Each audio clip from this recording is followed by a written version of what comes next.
অনেক দিন ধরে প্রদীপ আবদার করছে আমার কাছে যে তার নাকি অনেক সবজি পোলাও খেতে ইচ্ছে করছে।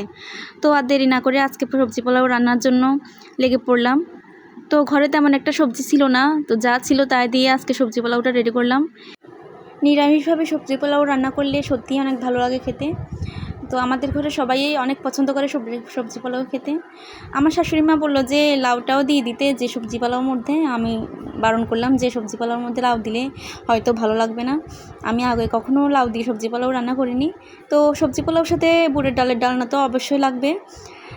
তো সব কিছু রান্না হয়ে গেলে আমি হালকা পরিমাণে জল দিয়ে এগুলা সিদ্ধ হওয়ার জন্য বসিয়ে দেবো চুলার মধ্যে। তো বলতে বলতে আমাদের সবজি পোলাও হয়ে গেল। তো আমি মুগ্ধর জন্য নিলাম, যাক মুগ্ধকে খাওয়াই দিয়ে এবার ও তো অনেক মজা করে খেতে লাগলো।